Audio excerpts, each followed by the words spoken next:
come to this place for magic. We come to Coffee Nick's movie picks to laugh, to cry, to care, because we need that. All of us. That indescribable feeling we get when we hear Nick's voice. What would that feeling be? Do we know? How do you feel when you hear my voice? I'm not going to do the whole thing, but I thought that would be a fun little intro. Anyways, you're listening to Coffee Nick's Movie Picks, a freshly brewed coffee and movie review podcast just for you. AMC Theaters, if you have that little intro copyrighted, please do not come after me. I'm a fan and a loyal AMC A-List member. My name is Nick Delaney, and I'm your show host, in-house movie critic, corporate barista, and the guy behind you during your showing of Immaculate, starring Sydney Sweeney, who was gently snoring for roughly 30 minutes and then startled awake by the shocking ending, got up cheering, and might have done a backflip. You can't tell for sure.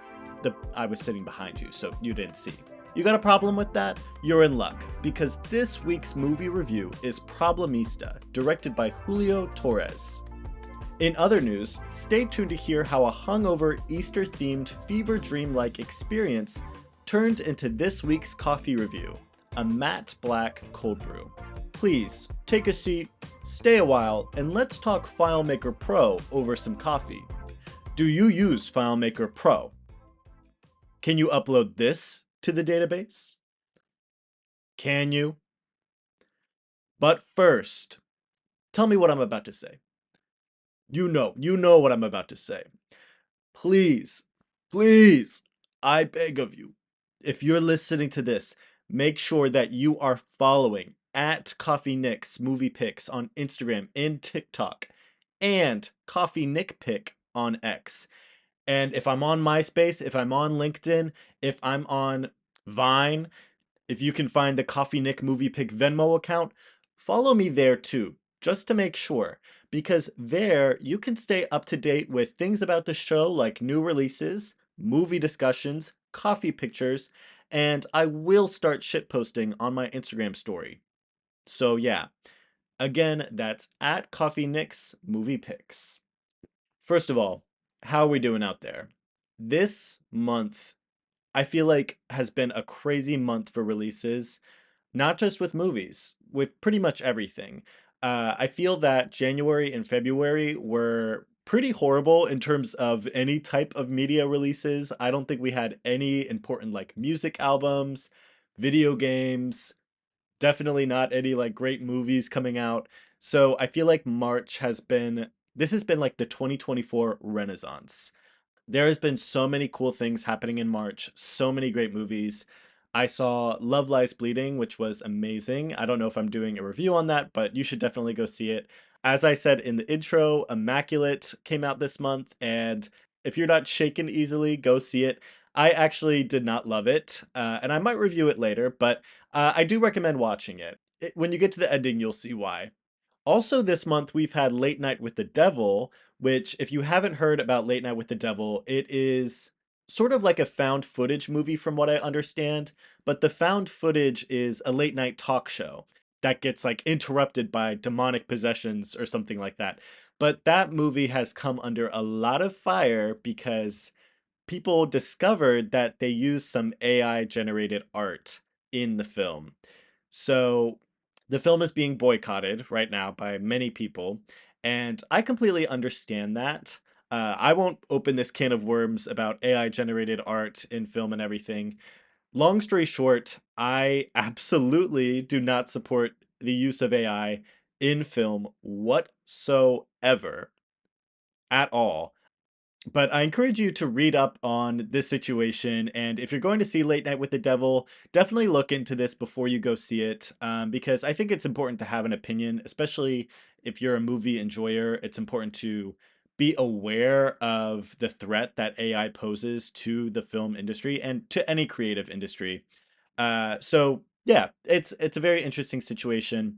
But anyways, other things this month, we have this is not a music album review show, but there are so many music albums coming out this month. We had Deeper Well by Casey Musgraves, which came out, The Bleachers' self titled album, Eternal Sunshine by Ariana Grande. And then in April, we have Tortured Poets Department by Taylor Swift. And this week, we have Cowboy Carter being released by Beyonce. If you know anything about me, you know that I am a hardcore Beyonce fan, member of the Beehive, and Renaissance is my favorite album of all time. So this sister album or the sequel album, yeah, I could not be more excited. And, I've been wanting to do bonus episodes more often. So maybe one of these albums or Cowboy Carter will be one of my reviews for the bonus episode.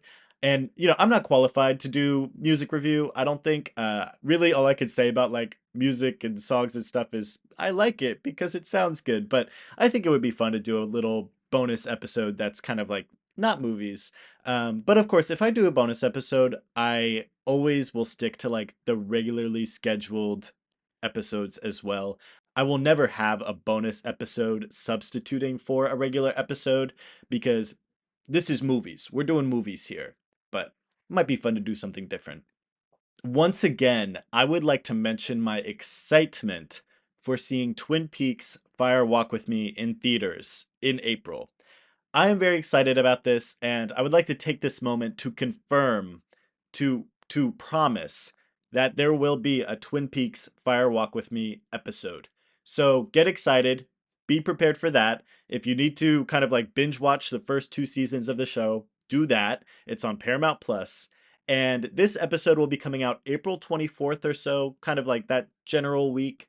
But this episode will be very special. There may be a special guest, and we'll also be discussing on this episode a Q&A with Cheryl Lee, who plays Laura Palmer, because the showing I'm going to, there will be a Q&A afterwards with her, and we'll get to hear all about like her making the show and this character and David Lynch. So I am so excited about that. The special guest will not be Cheryl Lee.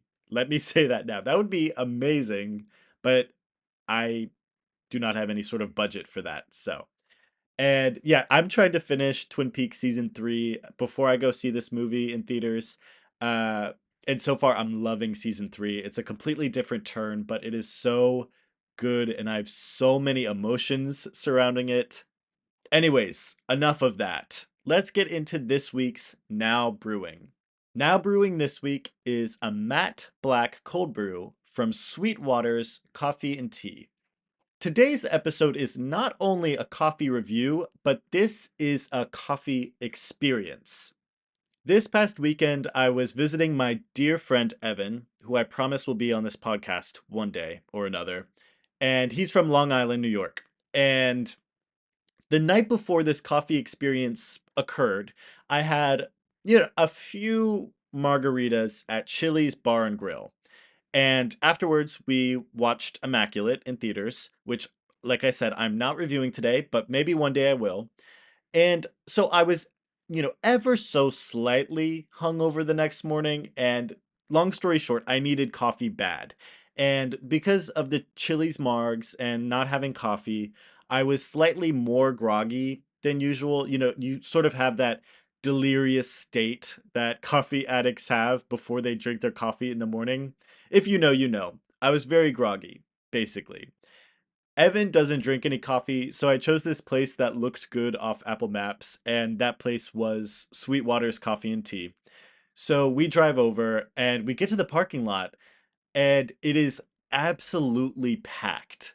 And we're like, huh, okay, that's weird. The only other store here is like a real estate office, so we know it's not that. It's a Saturday afternoon. So we go in, and the store is like shoulder to shoulder madhouse, like people screaming. There were kids running around. I I was just we were walking and we were like, what is going on? I look to my right and there's a Easter Bunny photo op. So there's a giant person in an Easter Bunny costume over there. And then there's like these huge Easter baskets like lining the wall. And then there's this guy over sitting against the wall and he's holding like this scrawny chicken in his hand. and then all these people are like have these little chicks in their hands and are like passing around these chicks to each other. And then in the corner over by where you place your order, there's this giant rooster in a cage. And this is like a fat chicken in this cage. Eh, it's too much. Kids running around, chickens, man in Easter bunny costume. What is happening? What's happening in here? And it was so loud. And of course, we knew what was going on here. This is an Easter celebration. There's nothing wrong with this, and this should be taken normally. And I think it's really cool that a coffee house is doing this. But for someone who has not had their coffee yet and maybe had one too many chili margaritas the night before, what's happening? So that was the coffee experience. I have pictures of the chickens. Maybe I'll post that on the Instagram, but it was crazy. Getting into the coffee itself, Sweetwater's called this coffee the matte black cold brew. So this is a cold brew which this coffee house brewed for 18 hours with cream, a shot of espresso, and cocoa powder on top. I thought this was good. If you are looking something a bit lighter and not as strong, this is for you. But that's also where my issue with this coffee kind of came from because I was hoping for something on the stronger side, which, I saw cold brew with a shot of espresso in it, and that's why I got it. I needed something, kind of with a punch. And this didn't really have the punch I was looking for. Maybe the cold brew is the where the issue was for me. I think the cold brew had kind of a lighter coffee taste compared to like the cold brew that I know. But overall, it just like was sort of lacking any real flavor. And I'm not the type I usually prefer like a black coffee or, lighter flavors or something like that. So I'm not saying every coffee has to have like some super sugary syrup in it, but this was missing something. And I think if it's missing something, that's fine. But I think the taste and the flavor and the strength of the coffee should make up for that. If this coffee house's cold brew isn't as strong as other coffee houses, that's fine. And I appreciate that. But it needed maybe a highlight flavor instead, since the coffee didn't have that. Maybe some dark chocolate, maybe like just a mocha drizzle around the cup, or just use a different blend of coffee. The cocoa powder was nice, but it doesn't really do enough. If you've worked with cocoa powder before, it's a very light taste. I love the name of this coffee. I love the idea of putting espresso in cold brew, which they seem to do a lot. They had like a dirty cold brew there, which is really cool. And this coffee did the job. I felt caffeinated. I felt awake. I was much more comfortable with the fact that there were chickens and a Easter bunny around me. Overall, this was good. There was nothing wrong with this, but I will give it the Nick mix. However, I highly encourage you to visit Sweetwater's. It seems like a really nice coffee house, and their menu was very cool, very unique. I just don't think that this drink was exactly for me. But before I got this drink, I actually tried a sample of the French Vietnamese Olé, which they describe as a dark roasted French chicory coffee with sweetened condensed milk. So it's an Asian finish to a French coffee. And this one was very good. I think this is one of their signature drinks. And I would recommend this. Retrospectively, I should have gotten this, but I, saw the matte black drink and I thought that one would be more for me. But this place looked very good. I wish I could try it again. And if I'm in the area, I definitely will go back. So, Sweetwater's, definitely try it out. But Nick Mix for the cold brew. Getting into this week's coffee thought. I always plan a coffee thought. I have basically a topic that I talk about that I choose ahead of time. But I have one that going into this episode I kind of want to just talk about, and that is Legos. I love Legos. I was definitely a Legos kid. I had so many different Lego sets and I just loved building things, playing with them. I played like all the Lego video games that came out. Lego Star Wars, Lego Indiana Jones, Lego Pirates of the Caribbean, very underrated. But the one thing about Legos, I want to buy a set so bad. But, you build it for what, a few hours at most, and then what do you do with it? I mean, you could set it somewhere nice, which is why I like the flower Legos, like the botanical ones, because you could have that like on a coffee table or as a centerpiece at your kitchen table, on a counter. But I want Batman Legos. And where am I going to put those? I think storage is a big thing. It's just oftentimes Lego sets can be really big. Where do I put it? And what do I do with it after I finish building it? And they're so expensive. I don't necessarily know that just, those few hours are worth the price, but I want to buy a Lego set so bad. And they have like this kind of Van Gogh style Gotham City coming out in April, I think, where you can build it and then hang it on your wall. And that one I'm actually considering getting because you can hang it on your wall. It's like a little piece of art, which I really like that. And I think, that's kind of, if you're building Legos as an adult, that's kind of what you do with it after you build it. You just put it somewhere and admire it. And there's also I've been eyeing this one for a long, long time. The Super Mario question mark block. I don't know if I've talked about this yet, but I am a really concerningly big Nintendo fan. I watch Nintendo YouTube videos like all day, every day. Whenever I'm eating like lunch or something, I always turn on a Nintendo video. And Nintendo Directs are like a moment for me. So basically, I want that question mark block. Those are the two that I've really been considering getting. But if you are around my age, or if you are an adult and you buy Lego sets, encourage me to get one, please. Tell me all the good reasons or all the reasons I should get one because I think that's what I need. I just need reasons. Okay, the coffee thought that I had planned. So this week, we're talking all about driving. We're talking roads, traffic, rude driving, aggressive driving, all of it. So, like I said, I visited New York this past weekend, and more specifically, Long Island. But you have to pass through New York City to get to Long Island. And I drove all the way from Northern Virginia. That drive is crazy. And I'm a firm believer that your driving is very representative of the state that you are from. And I feel that to get to New York from Northern Virginia, you must encounter all of the most infamous states of drivers. Number one, Virginia, and more specifically, Northern Virginia. Number two, Maryland drivers. Number three, New Jersey drivers. And then, of course, New York drivers. Delaware, you're cool. So, a bit about my driving. I drive a car that is 15 years old, and I really do try to keep up at the general speed that people are moving around me because my car has its limits, and so do I. It's a 15-year-old car. It reaches like a point where it's like, I'm not going any faster. And I'm like, yeah, we probably shouldn't. If you drive crazy, I can't stop you, but I can avoid you, and I will.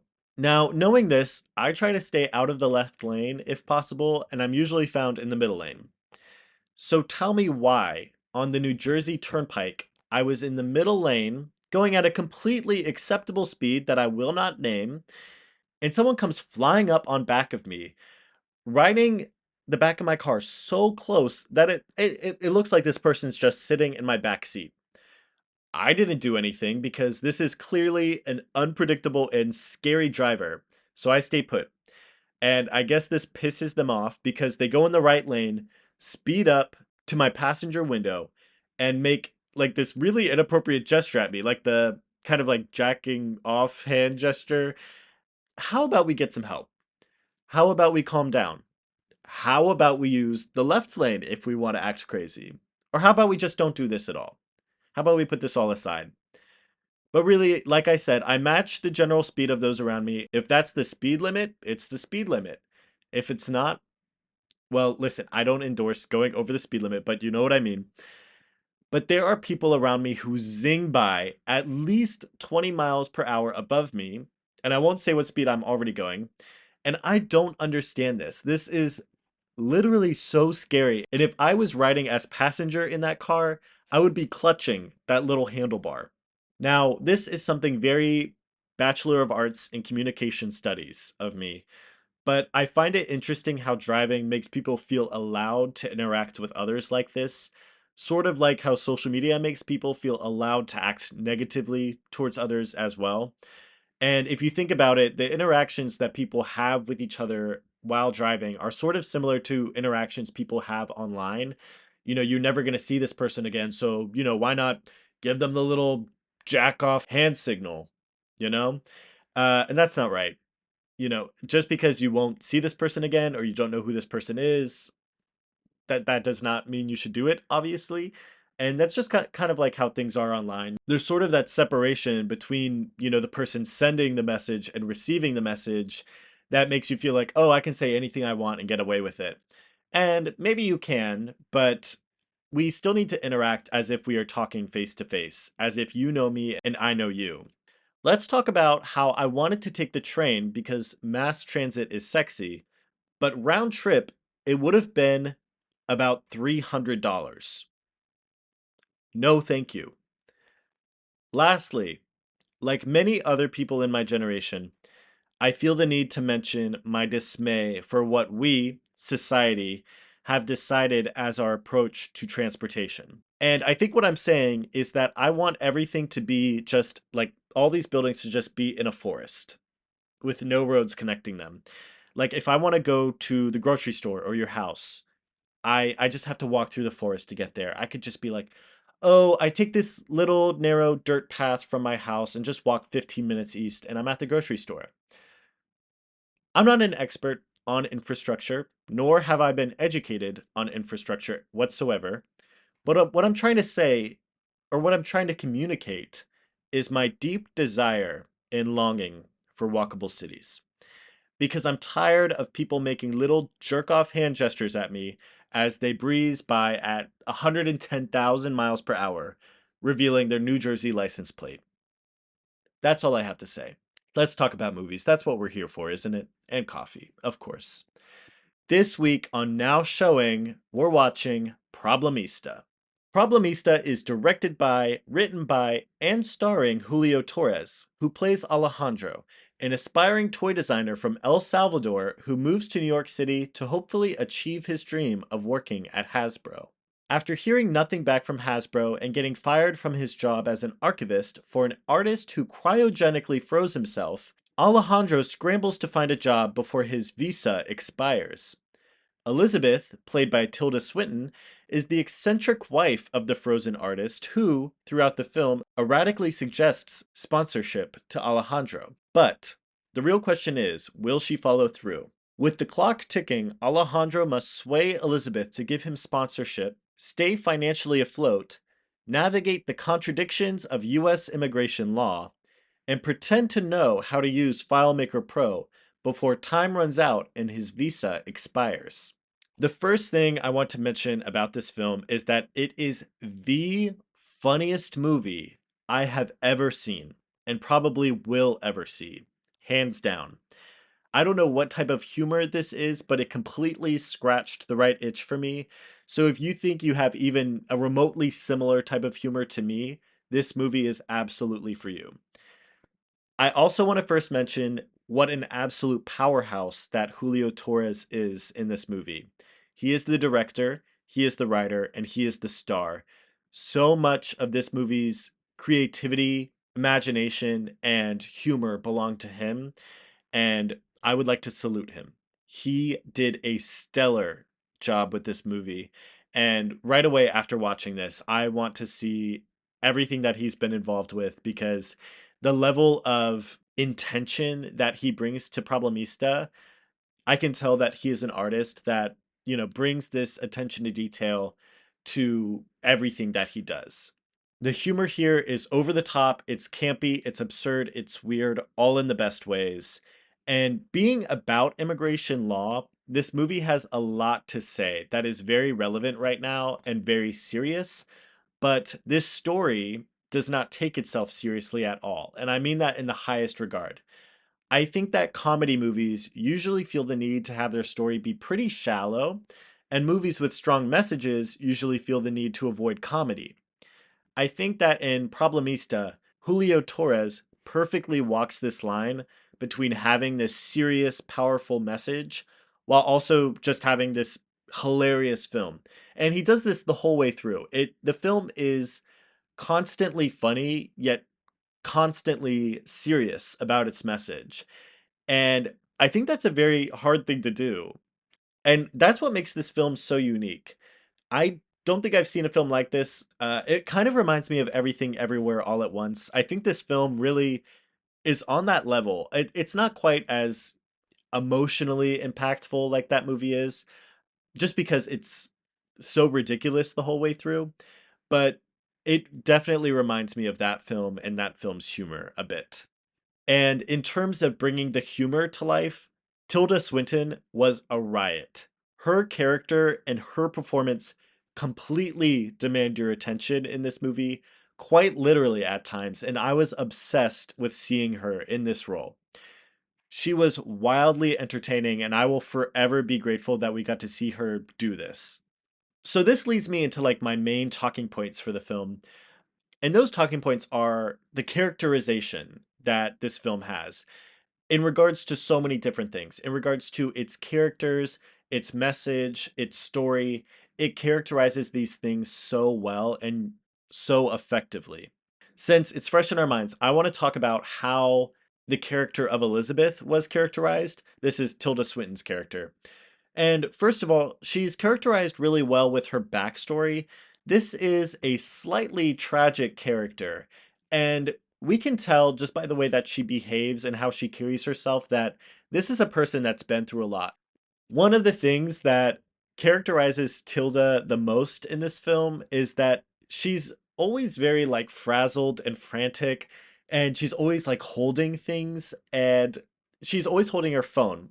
And her phone always has the flashlight turned on, and she's just completely oblivious and just very frazzled. And that's what works so well about Julio Torres's characterization is there's sort of like these weird quirks to his characters that really communicate a certain message about them or give you an idea in your head about these characters. At one point in the film, I forget why, I think she's looking for her keys or something. She has to like unpack her purse item by item onto the trunk of her car. And I really like this moment because we all of these items that she pulls out of her purse also characterize her. At one point, she pulls out like a cheeseburger or something crazy, and all these like crumpled up papers and like half eaten foods. And not too much later in the film, when Alejandro visits Elizabeth's apartment, we get all these images of weird things in her apartment. At one point, there's a phone charger tied around in a knot to the stem of a high heel. There's like this really old and greasy iPad that's plugged into her computer, like syncing it or something. And at one point, Alejandro is like, "Oh, what do you use this space for?" Because he doesn't know what's happening here. It is so chaotic. And Elizabeth is like, "Oh, I live here." Just the interaction between these characters is so funny. And of course, the last thing that characterizes Elizabeth's character really well is FileMaker Pro, which, if you don't know what that is, it is a very dated and archaic database platform, and it's kind of like the running joke throughout the whole movie is that Elizabeth wants Alejandro to use FileMaker Pro to upload her late husband's paintings to a database. And he has to pretend how to know how to use it to try and get this sponsorship. All of these random things about this character, surrounding this character, her backstory, the things that she carries in her purse, what her apartment looks like, they all come together to communicate this really strong personality and this really lifelike character, which is something that Julio Torres does with every single character in his film. And I applaud him for that. I also want to talk about Alejandro's character a little bit. Some weird characteristics about him is that he always has his hair sticking up, kind of giving Greg Heffley from Diary of a Wimpy Kid.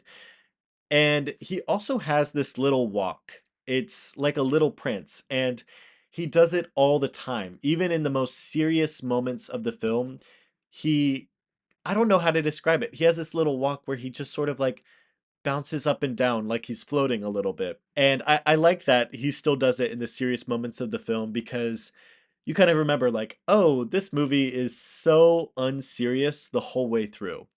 And it was in a specific moment where Alejandro goes over to this guy's apartment to do something a little strange for change. I'm sitting there watching this scene and I'm like, I don't know if I'm meant to be laughing at this or if this should be like disturbing to me. And Alejandro's character does this little walk and I'm like, oh, this is kind of funny. But I like that there's that sense of, should I be laughing at this with some of the moments in this movie? Also, I mentioned about Alejandro's character that he is an aspiring toy designer. Throughout the film, we cut away to see some of the toys that he designs, and all of these toys are aimed at educating kids about the pitfalls of life. And, you think maybe this is something that he wished for as a kid. We know his mother gave him everything and built him this huge imagination. And I think, this is trying to say that his character maybe wishes that he knew about kind of the negative side of life a little bit more. So we've talked about Elizabeth and Alejandro, but I also want to mention just this story. Not only are the characters characterized very effectively and well, the story is also characterized very well, and I'll explain that a little bit.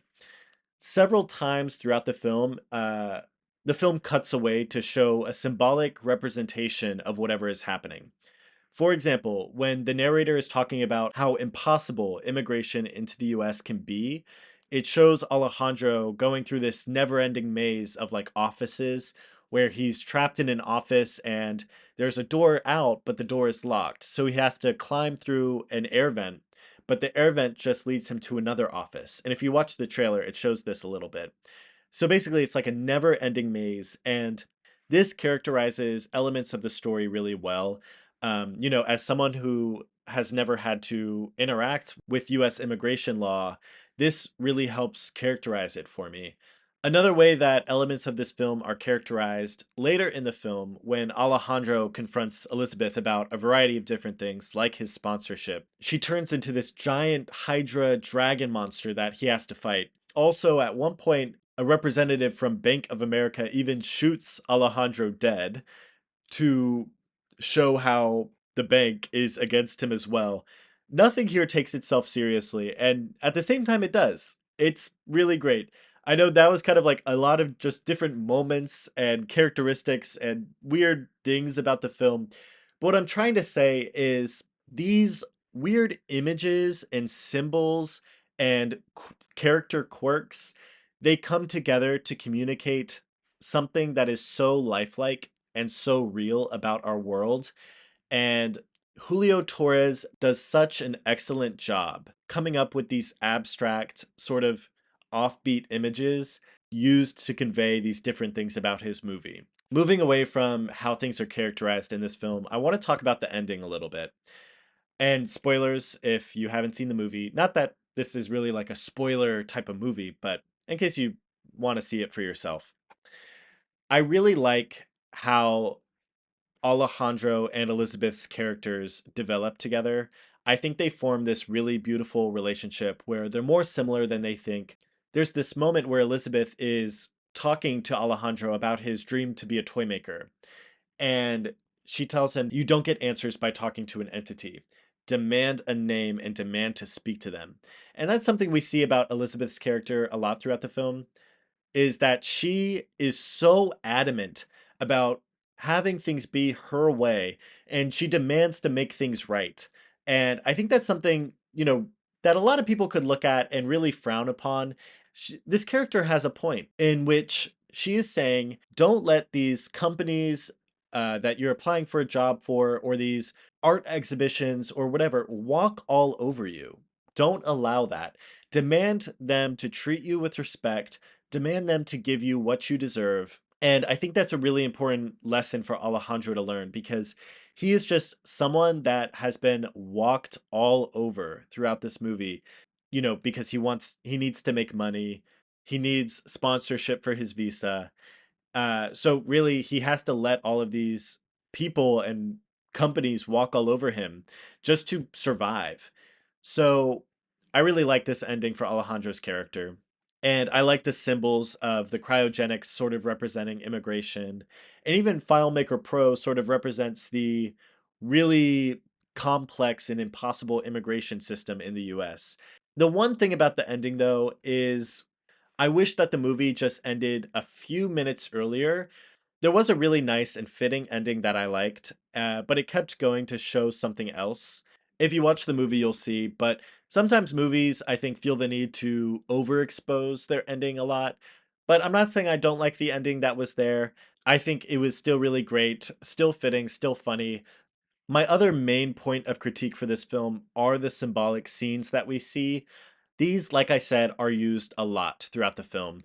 There is even, when Alejandro is searching for jobs on Craigslist, Craigslist is even personified as an actual human being. But like I said, there's also Alejandro going through the maze of different offices when they're talking about immigration. There's Alejandro fighting Tilda Swinton, who turned into a Hydra. And like I said, I really like that these symbolic moments are here because they characterize the story and the dynamics so well. But some of these images felt a bit unresolved in the end. I would have liked to see them return to this immigration maze where it's showing him go through the different offices. Maybe we could see him breaking the maze or figuring out a way to get out of the maze. Just returning to that symbol and giving that symbol a proper ending as well. When you have these sort of symbolic stories happening in relation to the real story, you also need to give those symbolic stories an ending as well. I don't know if that makes sense, but just resolving the symbols, giving them an ending too, is what I'm trying to get at here. I know that I gave a few critiques here, but I want to mention that this is nothing that I think is wrong about the movie. More so, I'm just curious as to why these things are the way they are. From what I understand, this movie is very personal to Julio Torres. So I want to mention that I don't know for sure or completely his experiences, of course. So who am I to say that these things belong in his movie or don't belong in his movie? I'm just curious as to why he made certain decisions with his film. But I love this film the way that it is, and I wouldn't change a thing about it. With that being said, Problemista gets the Nick pick. From start to finish, Problemista is a hilarious and more importantly beautiful story about demanding your dreams in the face of impossibility. Julio Torres does a masterful job in characterizing the film's larger than life personalities, its sprawling story, and its profound message. In addition, Problemista is a highly effective and important critique of the US immigration system, its disregard for life, and frankly, common sense. I cannot recommend this movie enough. It's not often that you find a movie that makes you think so hard and laugh even harder. Problemista will forever be a favorite of mine. If it's showing nearby, please go see it and please support this movie. It is so special and so unique. Now, I think it's time for some Dear Coffee Nick. In this segment, I read some letters from fellow coffee and movie enjoyers about their own coffee and movie opinions, reviews, thoughts, hot takes, or whatever they have to say.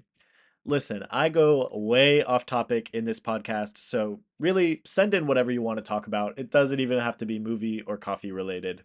Our first letter today says, Dear Coffee Nick, how do you feel when you hear that Amy Adams has never won an Academy Award? From Coffee Nick AG. Are you serious? What? This to me is a crime. This is mind boggling. I don't know. I've never thought about it. If someone came up to me on the street and was like, has Amy Adams ever won an Academy Award? I would have to think about it, but I think I'd be like, wait, no, she hasn't. What are we doing here? What's going on? I immediately think of her role in Arrival, one of my favorite movies. Where was her award for that? Amy Adams in Arrival is one of my favorite performances ever. Down. When are we going to give Amy Adams her flowers? This, I've never really thought about this. Thank you for sending this in. This is crazy. And I'm going to be upset for the rest of my day now. Because what? I love Amy Adams. I love also not just Arrival. Have you seen Amy Adams in the hit blockbuster movie, The Muppet Movie? Hello. Are we going to give her some credit for that? Any actor who comes in contact with the Muppets, give them the Oscar. I endorse and I stand beside Muppet related content. And that's, let's not talk about Legos. Let's talk about Muppets. Disney, I know you are listening to this. We need more Muppets movies. We need more Muppets content. I don't want to see any of these wacky shows you're trying to do with the Muppets that are going to get canceled after one season. Give us a reboot of The Muppet Show with celebrity guest stars, with funny little skits. Bring it back. I know you're listening. Do it. Thank you for sending this in, Nick AG. This next letter is a two-parter. Dear Coffee Nick, FMK, if you don't know what that stands for, it's fuck, marry, kill. Kids, if you're listening, I'm so sorry. Fuck, marry, kill, Madam Web, Cocaine Bear, Mean Girls. And then the two-part is fuck, marry, kill, Robert Downey Jr., Mark Ruffalo, and Willem Dafoe. From Coffee Cooper. Cooper, thank you for sending this in. These are such good trios to put together for this little game. Okay, first, fuck, marry, kill, Madam Web, Cocaine Bear, and Mean Girls. It's gonna be fuck Mean Girls. I had fun with that movie. I don't think I'd ever return to it, but I had a fun time. Marry Madam Web. I think that that movie will forever be a camp classic. We're going to be returning to that movie several times in the future. And you know I think about that movie a lot if you listen to this podcast. And Kill Cocaine Bear. Cocaine Bear, I like that it is a movie that happened, but I didn't think it was good. It didn't go like all the way with its humor and with its ridiculousness. And I think it was very self-aware that it was just a crazy movie that people were gonna, and that is kind of where it fell short. Okay, and then the real fun one. Fuck, marry, kill, Robert Downey Jr., Mark Ruffalo, and Willem Dafoe. Fuck Mark Ruffalo. I saw Poor Things. Enough said. Marry Willem Dafoe. I love Willem Dafoe. If he is in a movie, I immediately love that movie. He is such a fun actor, and I love there's a TikTok of him recently where someone went up to him on the streets and asked what he was wearing, and he's just so joyous and jolly, and he's just a little guy. He's so all of his roles are so weird, and he just, picks up crazy roles and he'll do whatever for a film, and I love that. And if you listen to my last episode where I discussed the Oscars, you'll see this coming. Kill Robert Downey Jr. I'm so sorry. I do like Robert Downey Jr. I love all the roles he's been in, but he's just not a favorite for me. I'm so sorry. And this is from Coffee Cooper. Thank you, Cooper, for sending this in. All right. And our last letter today says, Dear Coffee Nick, what do you think about my friend's take on spoilers? The friend says, I actually don't mind spoilers because if a movie has to surprise me for me to enjoy it, it's not a good movie to begin with. This is from Coffee Patrick. First of all, I need to meet this friend. I need to meet this friend because I like their movie takes. With that being said, I endorse this take. However, I don't want to rob people of enjoying the movie. I do think if a movie relies heavily on its spoilers and its shock value for the movie to be good, yeah, I don't think it's a good movie. But I think that there is still some enjoyment to be had with this movie.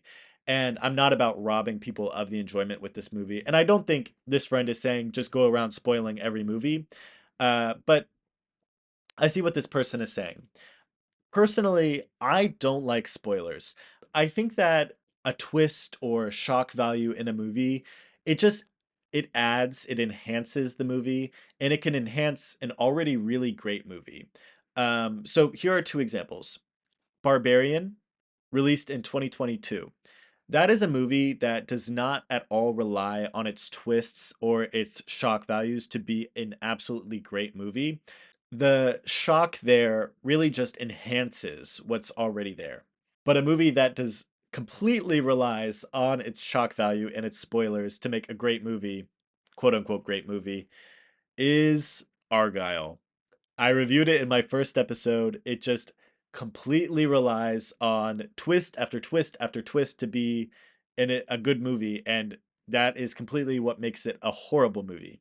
So I endorse this take that your friend has, and yeah, I agree with it. If you would like to send a Dear Coffee Nick letter, please feel free to write Dear Coffee Nick through DM on social media or email coffeenicksmoviepics@gmail.com. All right, everyone. We covered a lot of ground today. We talked about everything. Wow. I get so off topic in this show. If you think that's an issue, let me know and I'll try to stay more on track. But I mean, we talked about Legos, traffic, the Easter Bunny, Twin Peaks, of course. I think Twin Peaks is going to be like an every episode sort of thing. So just, you know, be ready for that. And of course, Madam Web came back to be relevant again. Madam Web might also be like a pretty consistent thing. I will be reviewing Madam Web in the future. And there's a little surprise with the Madam Web episode. Just be ready for that. It's going to be fun. We're going to have a good time. All right. Thank you so much for tuning into this episode of Coffee Nick's Movie Picks. If you like what you heard, please, please, please, I'm begging you, please, be sure to give the show a 5-star rating and subscribe on Apple Podcasts. If you use Spotify, just go to Apple Podcasts and just give it a little rating, Please, I would really appreciate it. I will give you a kiss if you want. Follow the show's accounts on social media and share the show with your friends for more. I would greatly appreciate it, of course. Until next time, I'll be patiently waiting for and then constantly streaming Cowboy Carter by Beyonce. And I think you should too.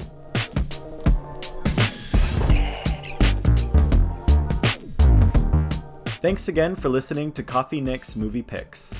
Our opening theme is Summer Solstice on the June Planet by Bail Bonds. Our closing theme is I Feel It All So Deeply, also by Bail Bonds. Before you go, don't forget to give Coffee Nick's Movie Picks the Nick's Pick by subscribing and rating us 5 stars on Apple Podcasts.